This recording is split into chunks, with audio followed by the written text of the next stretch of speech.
So today we will learn about chemical equation.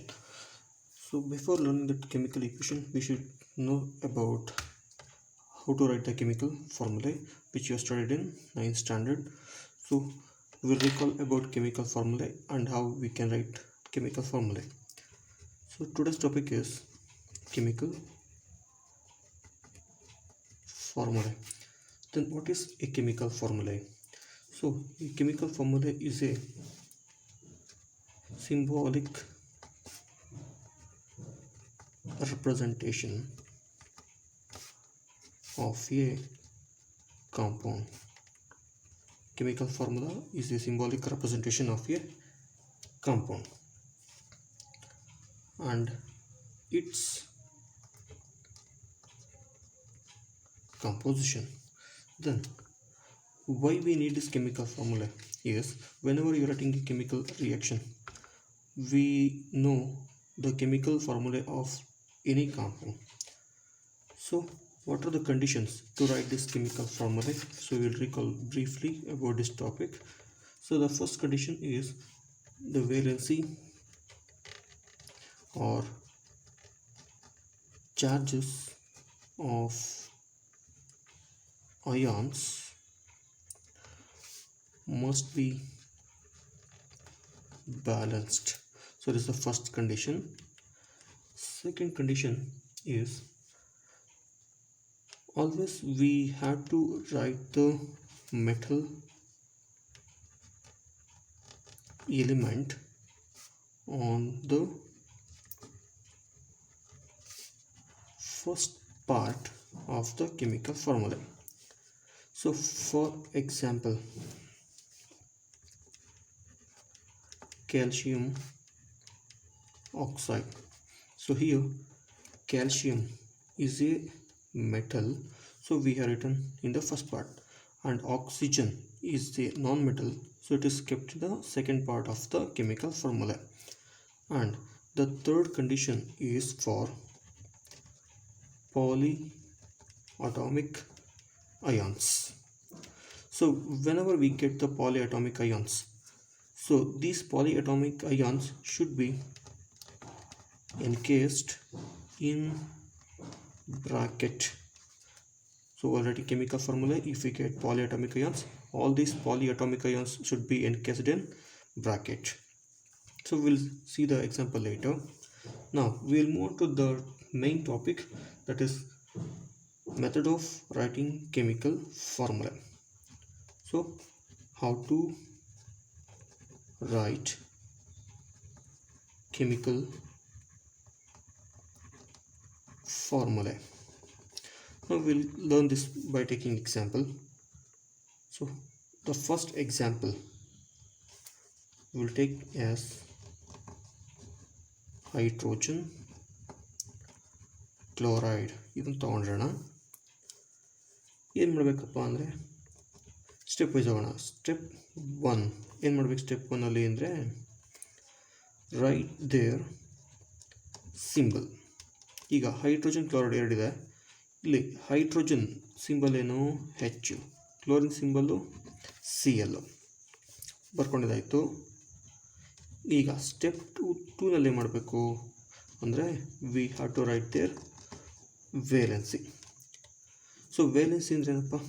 So valency ಅಂದರೆ it is the combining capacity of an atom or an element.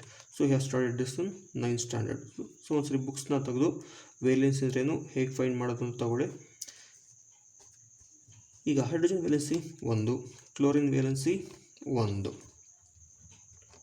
Step 3 ಏನು ಮಾಡಬೇಕು ಅಂದರೆ cross over of the valency. ಏಕೆ? ಈ hydrogen ವೇಲೆನ್ಸಿನ ಕ್ಲೋರಿನಿಗೆ ಕೊಡಬೇಕು, chlorine ವೇಲೆನ್ಸಿನ ಹೈಡ್ರೋಜನಿಗೆ cross ಮಾಡಬೇಕು. ಏನು ಬರುತ್ತೆ ಅವಾಗ? HCl ಇದೆ, H1Cl1. ಈಗ ನಾವು ಮ್ಯಾಥ್ಸಲ್ಲಿ ಗೊತ್ತಿರೋಂಗೆ ಈ 1 ಈ ಥರ ಬಂದರೆ ಮಾಡ್ತೀವಿ, ಅದನ್ನು ನೆಗ್ಲೆಕ್ಟ್ ಮಾಡ್ತೀವಿ. ಸೊ ಡೈರೆಕ್ಟಾಗಿ HCl ಅಂತ ಬರೀಬೋದು. So this is the chemical formula for hydrogen chloride. ಈ ಇನ್ನೊಂದು ಎಕ್ಸಾಂಪಲ್ಗೆ ಹೋಗೋಣ. ಸಿಂಪಲ್ ಆಯ್ತಿದ್ದು, ಸ್ವಲ್ಪ ಕಾಂಪ್ಲೆಕ್ಸ್, ದಟ್ ಈಸ್ ಎಕ್ಸಾಂಪಲ್ 2. ಯಾವ್ದು ತೊಗೊಳ್ಳೋಣ ಅಂದರೆ ಕಾರ್ಬನ್ ಡೈಆಕ್ಸೈಡ್. ಈಗ ಇದೇ ಸ್ಟೆಪ್ಸ್ನ ಫಾಲೋ ಮಾಡ್ತಾ ಹೋಗೋಣ. ಫಸ್ಟ್ ಸ್ಟೆಪ್ಪಲ್ಲಿ ಏನು ಮಾಡಬೇಕು, ಸಿಂಬಲ್ನ ಬರೀಬೇಕು. Carbon symbol C.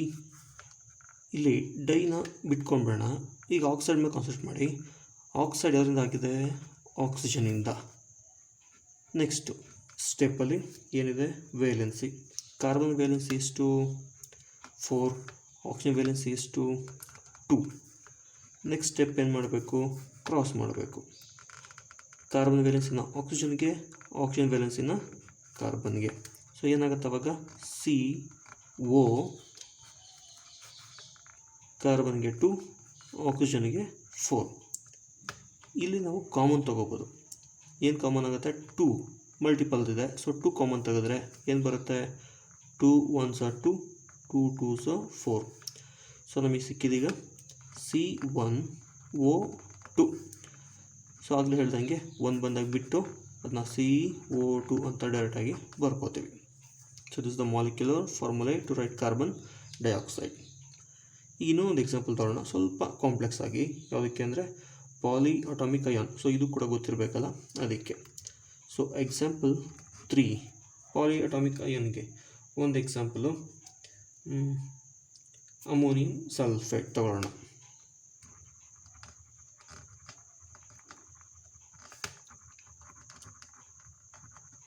ಈಗ ಈ ಅಮೋನಿಯಂ ಸಿಂಬಲ್ ಬರ್ಕೋಬೇಕಲ್ಲ. ಸೊ ನಾನು ಆಲ್ಮೋಸ್ಟ್ ಈ ಎಲ್ಲ ಸಿಂಬಲ್ಸ್ನ ತಗೊಳ್ತಾ ಇದ್ದೀನಿ ಅಂದರೆ 9th ಸ್ಟ್ಯಾಂಡರ್ಡು ಬುಕ್ ಇದೆ. ಆ 9th standard chapter atoms and molecules ಚಾಪ್ಟ್ರಲ್ಲಿ ಪೇಜ್ ನಂಬರ್ 37ನಲ್ಲಿ ನಿಮಗೆ ಒಂದು ಟೇಬಲ್ ಕೊಟ್ಟಿದ್ದಾರೆ. ಆ ಟೇಬಲಲ್ಲಿ ನಿಮಗೆ ವೇಲೆನ್ಸಿ ಮತ್ತು ಸಿಂಬಲ್ಲು ಆಮೇಲೆ ಪಾಲಿ ಅಟಾಮಿಕ್ ಅಯಾನ್ಸ್ ಯಾವುದಾದಿದೆ ಅಂತೆಲ್ಲ ಸಿಗುತ್ತೆ. ಒಂದ್ಸರಿ ಆ ಟೇಬಲ್ ತೆಗೆದು ರೆಫರ್ ಮಾಡಿ. ಈಗ ಅಮೋನಿಯಂ ಸಿಂಬಲ್ ಏನಪ್ಪ ಅಂದರೆ NH4. ಸೊ ಇದು ಪಾಲಿ ಅಟಾಮಿಕ್ ಅಯಾನ್ಸ್ಗೆ ಎಕ್ಸಾಂಪಲ್ಲು. ಏನಕ್ಕೆ, ಇಲ್ಲಿ ನೋಡಿ ಹೈಡ್ರೋಜನ್ ಸಿಂಬಲ್ H ಮಾತ್ರ ಇದೆ, ಅಂದರೆ ಒಂದೇ ಒಂದು ಆಟಮ್, ಒಂದು ಎಲಿಮೆಂಟು ಒಂದು ಆಟಮ್ ಇದೆ. ಬಟ್ ಇಲ್ಲಿ ತಗೊಂಡ್ರೆ ಒಂದು ಅಯಾನ್ ಇದೆ, ಬಟ್ ಒಂದೇ ಅಯಾನಲ್ಲಿ 2 ಎಲಿಮೆಂಟ್ ಇದೆ, ಒಂದು ನೈಟ್ರೋಜನ್ನು ಇನ್ನೊಂದು ಹೈಡ್ರೋಜನ್. ಸೊ ಈ ಥರ ಅಯಾನ್ಸು ಅಂದರೆ the ions which contains more than 1 kind of element, ಅಂದರೆ 2 ಥರ ಎಲಿಮೆಂಟ್ ಇದೆ ಇಲ್ಲಿ. ಸೊ ಅದಕ್ಕಿಂತ ಏನು, ಪಾಲಿ ಅಟಾಮಿಕ್ ಅಯಾನ್. ಈಗ ಸಲ್ಫೇಟ್ಗೆ ಸಿಂಬಲ್ ಏನು, SO4. ಇದು ಸಲ್ಫೇಟ್ ಆಯಿತು. ಇದು ಕೂಡ ಪಾಲಿ ಅಟಾಮಿಕ್ ಅಯಾನ್ ಆಗಿದೆ. ಎರಡಕ್ಕೂ ವೇಲೆನ್ಸಿ ಬರೀಬೇಕು. ಸೆಕೆಂಡ್ ಸ್ಟೆಪ್ ಏನಿದೆ, ವೇಲೆನ್ಸಿ. NH4 ಅಂದರೆ ಅಮೋನಿಯಂ ವೇಲೆನ್ಸಿ 1, ಸಲ್ಫೇಟ್ಗೆ ವೇಲೆನ್ಸಿ 2. ನೆಕ್ಸ್ಟ್ ಏನು ಮಾಡಿ, ಕ್ರಾಸ್ ಮಾಡಿ. ಇದು ಈ ಕಡೆಗೆ, ಇದು ಈ ಕಡೆಗೆ ಏನು ಬರುತ್ತೆ, NH4SO4 ಇದೆ. ಇದನ್ನು ಈ ಕಡೆ ಕಳಿಸಿದ್ರೆ ಒಂದು ತಿಳ್ಕೊಳ್ಳಿ, ಇಲ್ಲಿ ನಾವು ಬ್ರಾಕೆಟ್ ಹಾಕಿ 1 ಬರೆದ್ರು ಒಂದೇ, ಬ್ರಾಕೆಟ್ ಹಾಕದೆ ಬಿಟ್ಟರು ಒಂದೇ. ಆದರೆ ಇಲ್ಲಿಂದ ಈ ಕಡೆ ತಗೋತೀವಲ್ಲ, ಇದಕ್ಕೆ ಏನು ಮಾಡಬೇಕೀಗ, 2 ಬರ್ಕೋಬೇಕು. So this the chemical formula for ammonium sulphate. So ಈ ಮೆಥಡ್ನ ನೀವು ಫಾಲೋ ಮಾಡಿ, ಪ್ರಾಕ್ಟೀಸ್ ಮಾಡಿ.